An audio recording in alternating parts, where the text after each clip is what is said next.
کراچی والوں کے لیے اب ہوگا سفر کرنا آسان۔ ملیر ایکسپریس وے کا جزوی افتتاح کر دیا گیا۔ 9.1 کلومیٹر پروجیکٹ کا افتتاح پیپلز پارٹی کے چیئرمین بلاول بھٹو زرداری نے کیا۔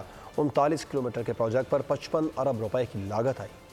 انتظار ختم، شاہکار ہو گیا تیار، تیز تر اور محفوظ سفر ہو جائے گا آسان۔ قیوم آباد سے شاہ فیصل تک ٹریفک دوڑے گا۔ ملیر ایکسپریس وے کا جزوی افتتاح کر دیا گیا۔ 9.1 کلومیٹر کا افتتاح بلاول بھٹو زرداری نے کیا۔ بلاول بھٹو زرداری نے قیوم آباد سے شاہ فیصل کالونی تک مراد علی شاہ کے ہمراہ خود گاڑی چلائی اور شاہ فیصل انٹرچینج 3 پر ٹول ٹیکس بھی ادا کیا۔ ایکسپریس وے ایک جدید ترین تیز رفتار 6 رویا ایکسس کنٹرول کوریڈور ہے، جس پر 55 ارب روپے لاگت آئی۔ 32 ارب روپے سندھ حکومت اور 23 ارب روپے کا پبلک پرائیویٹ پارٹنر کمرشل بینکوں اور ترقیاتی مالیاتی اداروں نے حصہ ڈالا۔ ڈی ایچ اے سے کاٹھور کے قریب کراچی حیدرآباد موٹر وے M9 پر ختم ہوگا۔ ایکسپریس وے پر سفر 1 گھنٹے سے کم ہو کر صرف 25 منٹ ہو جائے گا۔ ٹول پلازا پر چھوٹی گاڑیوں سے 100 روپے اور بھاری گاڑیوں سے 200 روپے وصول کیے جائیں گے۔ موٹر سائیکلوں اور رکشوں پر پابندی عائد ہوگی۔